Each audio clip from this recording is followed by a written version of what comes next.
So, I want to talk about lesbian queer sex and sexual communication for a minute because I have heard so many straight people have this myth that when we are two women together, we have the same bodies and so we will automatically know what to do. Now, I've been a lesbian for 44 years now, and I wish that myth were true, and guess what? It's not. Because although two women together do have the same basic anatomy, we are actually tremendously different in how our sexual pleasure works and also how our erotic psyches work. And so, what might feel amazing to one person can do nothing for another person, and vice versa. And so, to really be a good lover, and by that I mean, in a sense, to be able to really receive the pleasure that the person that you're with hopes for you to be able to have, as well as to be able to give them the pleasure that you and probably they hope for them to be able to have, it does take communication. The problem is, communication isn't easy when we are working with this aspect of life, sexuality, lesbian, queer sexuality, that so many of us have so many barriers to, like between the slut shaming, women are not supposed to like sex. So many of us have been transgressed against, abused. We've got places of trauma in our bodies, and our erotic psyches. We have self-consciousness about our bodies. We might have body shame. We have internalized homophobia. We might have religious shame. It's so many barriers. And then part of why sex feels so juicy and important is because it's so vulnerable.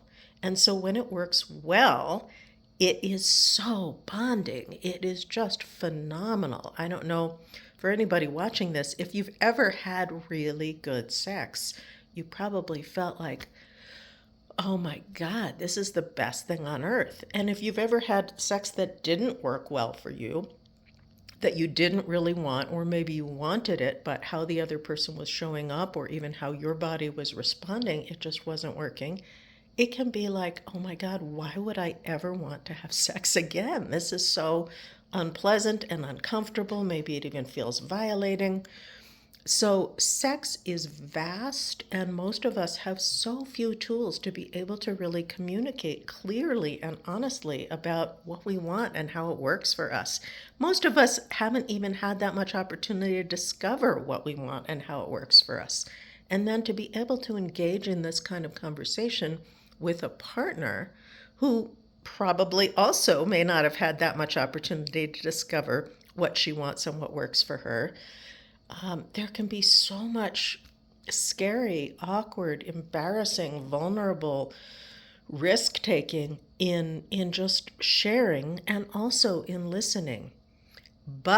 And when we can do it well, the results can be phenomenal in terms of both increased pleasure and increased intimacy, and these places that sex can take us, which are profound. It's so much beyond pleasure. For me, sex is actually deeply spiritual. And through the gateway of our pleasure, we have access to profound experiences. But we're not going to get there if we can't speak about what we want, what we feel, what we don't want, what is not working for us. And if we can't also listen to what the other person wants and doesn't want. So this is why I'm super excited to be teaching a class on lesbian queer bedroom communication together with a dear longtime friend of mine, Kat Kolagas. We're teaching it on June 29th. Not a whole lot of classes on lesbian queer bedroom sexual communication out there for you. So make sure you come to this one or watch the recording later. And I'll see you there. This is about our empowerment, our erotic power, and we deserve it.